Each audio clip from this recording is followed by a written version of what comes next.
সবাইকে নমস্কার জানিয়ে বলছি, প্লিজ দয়া করে কেউ কাউন্টিং এজেন্টরা এবং প্রার্থী ক্যান্ডিডেটরা তারা ভোটিং এলাকা ছেড়ে আসবেন না। স্ট্রং রুমে যেখানে কাউন্টিং হচ্ছে, মানে সেন্টারে, সেখান ছেড়ে কেউ আসবেন না। এটা বিজেপির প্ল্যান। প্রথম 2-3 রাউন্ডে আমি কালকে থেকেই বলছি যে ওদেরগুলো আগে দেখাবে, আমাদেরগুলো পরে দেখাবে। এবং অনেক জায়গায় 2-3 রাউন্ড কাউন্টিং করার পরে প্রায় 100টা জায়গায় কাউন্টিং বন্ধ করে রেখে দিয়েছে। এবং কল্যাণীতে ধরা পড়েছে 7টা মেশিন, যেখানে কোনো মিল নেই। এটা টোটাল ফোর্সফুলি সেন্ট্রাল ফোর্সকে দিয়ে চারিদিকে তৃণমূল কংগ্রেসের উপর অত্যাচার করছে, অফিস ভাঙছে, জোর করে দখল করছে। এসআইআর নামে আপনারা দেখেছেন ভোট লুট করেছে যাতে যে সিটগুলো জিততে পারে।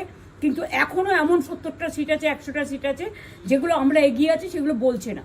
টোটালটাই মিথ্যে নিউজ খাওয়াচ্ছে। আগে ডিআইসিও এই খবরগুলো দিত, কিন্তু তাকে কালকে চেঞ্জ করে দেওয়া হয়েছে। টোটালটাই ইলেকশন কমিশন নিজের ইচ্ছে মতো খেলছে, এবং সাথে কেন্দ্রীয় বাহিনীকে নিয়ে। এবং আমাদের পুলিশরা টোটাল মাথা নত করে কেন্দ্রীয় বাহিনীর আন্ডারে কাজ করছে। সুতরাং আমি আমাদের কাউন্টিং এজেন্টদের, আমাদের সমস্ত পার্টির কর্মীদের বলবো, অত মন খারাপ করার কারণ নেই। আমি বলেছিলাম সূর্যাস্তের পরে আপনারা জিতবেন।